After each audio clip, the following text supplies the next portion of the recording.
नहमदुहु व नुसल्ली अला रसूलिहिल करीम अम्मा बाद फ़अऊज़ु बिल्लाहि मिनश शैतानिर रजीम बिस्मिल्लाहिर रहमानिर रहीम। अस्सलामु अलैकुम। पीरे कामिल चैनल एक और नई ख़ास वीडियो के साथ आपकी खिदमत में हाजिर है। आज जो वीडियो लेकर मैं आपकी खिदमत में हाजिर हुई हूँ वो ऐसे लोगों के बारे में है जिनके बारे में हजूर अक़दस सल्लल्लाहु अलैहि वसल्लम ने फरमाया कि जब ये लोग बीमार हो जाएं तो इनकी बीमार पुरसी हरगिज़ मत करना, और जब ये लोग वफ़ात पा जाएं तो इनके जनाजे में शिरकत फरमाने से आप सल्लल्लाहु अलैहि वसल्लम ने मना फरमाया। ऐसी वीडियो शेयर मैं इसलिए करती हूँ ताकि अगर खुदा न ख्वास्ता किसी लोगों में किसी में भी ऐसी जो है वो कोताही मौजूद है, किसी लोग में ऐसी जो है आदात मौजूद हैं जिनका जिक्र हज़ूर अक़दस सल्लल्लाहु अलैहि वसल्लम ने फरमाया, तो उनसे तौबा कर लें। और अगर आप भी किसी में देखते हैं तो उनको मना कर दें, इस्लाहन मना कर दें। डायरेक्ट जो है वो कहना तो गलत बात है, लेकिन इस्लाहन के हमारे नबी ने इस तरह से हदीस फरमाई है। ये हदीस आप सल्लल्लाहु अलैहि वसल्लम की हदीस है। सहाबी रवायत करते हैं, सही अल जामिया की हदीस नंबर 158 में, लिकुल्ली उम्मतिन मजूस, हर उम्मत में मजूसी आए हैं, हर उम्मत में मजूसी आई हैं। व मजूस उम्मती, और मेरी उम्मत के मजूसी वो होंगे अल्लज़ीना यक़ूल, जो कहते हैं ला क़दरा, कोई तकदीर नहीं है, इंसान खुद ही करता है, जो कुछ करता है अपनी किस्मत खुद बना लीजिए। जो लोग ये कहते हैं, हज़ूर अक़दस सल्लल्लाहु अलैहि वसल्लम ने फरमाया कि वो मेरी उम्मत के मौजूसी हैं। कोई अल्लाह ताला की तकदीर नहीं है, ये तकदीर का इनकार करता है। और आप सल्लल्लाहु अलैहि वसल्लम ने फरमाया कि ये मेरी उम्मत के मौजूसी हैं। आप सल्लल्लाहु अलैहि वसल्लम ने इनके बारे में 2 फैसले सुना दिए कि जो लोग इस तरह, कई लोगों को मैंने खुद कहते हुए सुना है कि हाँ जी अल्लाह ने लिखा है लेकिन खुद भी तो कुछ करना चाहिए, भी हम अपनी किस्मत खुद बनाते हैं। कई लोगों के ये दावे हैं, कई लोग ये सोचते हैं कि हम अपनी किस्मत खुद बनाते हैं, जो हम करते हैं खुद करते हैं। नाऊज़ु बिल्लाह। हज़ूर अक़दस सल्लल्लाहु अलैहि वसल्लम ने फरमाया कि जो इंसान ऐसा कहे वो मेरी उम्मत का मौजूसी है। क्या फ़ैसले सुनाए इन लोगों के बारे में? आप सल्लल्लाहु अलैहि वसल्लम ने फरमाया, इन मरजू फला तहतहुम। हदीस में जबकि आता है, हज़ूर अक़दस सल्लल्लाहु अलैहि वसल्लम ने फरमाया, बीमार पुरसी की कितनी बड़ी अहमियत है, तो फरमाया अगर ऐसे लोग बीमार पड़ जाएं तो इनकी बीमार पुरसी ना कीजिएगा।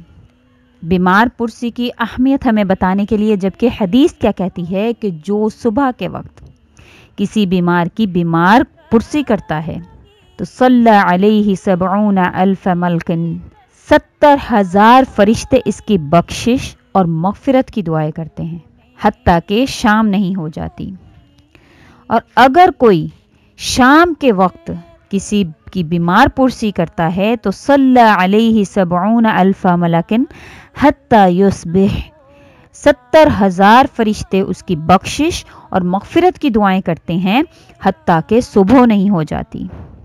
और दूसरी हदीस के अल्फाज हैं कि अगर वो मरीज़ के पास बैठ जाए, लम यज़िल फ़ी ख़ुलफ़तिल जन्ना, कि जब तक मरीज़ के पास बैठा रहता है जन्नत के बागीचे में बैठा रहता है।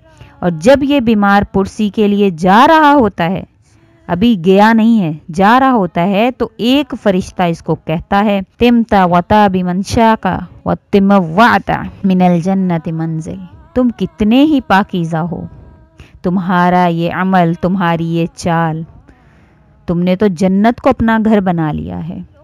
इतनी बड़ी शहादत है बीमार की बीमार पुरसी करना। मगर फरमाया कि जो तकदीर का इनकार करता है, इन मर्जू फला तहतहुम, कि अगर ये बीमार हो जाए तो इसकी बीमार पुरसी के लिए हरगिज़ मत जाना।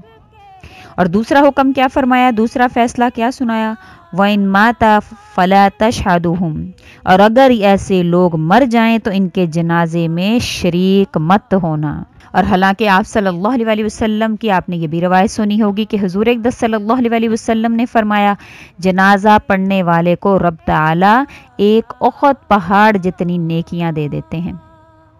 और कभी कोशिश की, अभी देखा उहद पहाड़ इतना बड़ा है, कभी कोशिश की कि इसके अजर को समझने के लिए कि उहद पहाड़ को खड़े होकर मैंने देखा है, बहुत देर देखा है, लेकिन इसके अजर को नहीं नाप सकी मैं, इसके अजर का अंदाज़ा नहीं लगा सकी। और आप सल्लल्लाहु अलैहि वसल्लम ने फरमाया कि जनाजा पढ़ने वाले को उहद पहाड़ के जितनी नेकियां मिलेंगी। اس کے وزن کے برابر نیکیاں ملتی ہیں۔ اور اگر کوئی جنازہ پڑھ لے اور دفنانے تک ساتھ رہے تو اس کو 2 احد پہاڑ جتنی نیکیاں رب تعالیٰ اس کے نصیب فرما دیتے ہیں۔ اس لیے جب بھی کوئی فوت ہو جائے تو جنازے میں شرکت کیا کیجئے، لیکن جو لوگ تقدیر کا انکار کرتے ہیں جب وہ فوت ہو جائے تو آپ صلی اللہ علیہ وسلم نے کیا فرمایا کہ اس کے جنازے میں ہرگز شرکت مت کیجیے۔ تو ایسی اگر خدا نخواستہ اگر ایسی علامات کسی کن لوگوں میں پائی جاتی ہیں تو ان کو دیکھیے اور اصلاحاً ان کو جو ہے وہ اس چیز سے منع فرمائیے، کیونکہ حضور اقدس صلی اللہ علیہ وسلم کی اتنی بڑی وعید ان لوگوں کے بارے میں جو ہے وہ نازل ہوئی ہے۔ اور خدا نخواستہ آپ میں ایسی ہے، جو کرتا ہے اللہ کرتا ہے، اللہ تعالیٰ ہی ہیں جو تقدیر کے فیصلے کرنے والے ہیں۔ اللہ تعالیٰ کے علاوہ کوئی انسان میں اتنی سخت نہیں ہے کہ وہ ایک پتے کو بھی ہلا سکے۔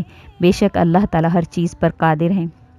اللہ تعالیٰ نے ہی یہ دنیا بنانے سے بھی بہت سال پہلے جو ہے لوح محفوظ میں ہر ایک بندے کی تقدیر جو ہے وہ لکھ دی ہے، لیکن کیا ہے کہ انسان کی آزمائش ہے، یہ دنیا انسان کی آزمائش ہے، تو ہمیں اس کو آزمائش سمجھ کے گزارنا ہے۔ جس چیزوں کا اللہ نے حکم دیا ہے اس پر عمل کرنا ہے، جن چیزوں سے رکنے کا حکم دیا ہے اس سے رک جانا ہے۔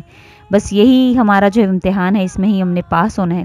تو اس کی کوشش کیا کریں کہ اللہ کے حکم پر چلنے کی کوشش کریں اور آپ صلی اللہ علیہ وسلم کے طریقے کو اپنائیں، آپ صلی اللہ علیہ وسلم کی زندگی کو اپنائیں کہ ہمارے نبی نے کون سے طریقے سے زندگی گزاری ہے، اس طریقے سے زندگی گزارنے کی کوشش کریں۔ اللہ آپ کا حامی اور ناصر ہو، اللہ آپ کو بہت زیادہ توفیق دے زندگی اچھی گزارنے کی۔ اسی کے ساتھ اجازت ہے۔ اگر آپ کو ہماری یہ ویڈیو اچھی لگی ہے تو اس کو لائک کر دیں اور زیادہ سے زیادہ آگے شیئر کریں، اور مزید اپڈیٹس کے لیے ہمارے چینل کو سبسکرائب کرنا مت بھولیں۔ سبسکرائب کے بٹن پر کلک کر دیں اور ساتھ بیل آئیکن بٹن ہے اس پر بھی لازمی کلک کر دیں تاکہ ہماری ہر نئی ویڈیو آپ کے پاس نوٹیفیکیشن کی صورت میں آ سکے۔ اسی کے ساتھ اجازت ہے۔ وآخر الدعوانا ان الحمد للہ رب العالمین۔ اللہ حافظ۔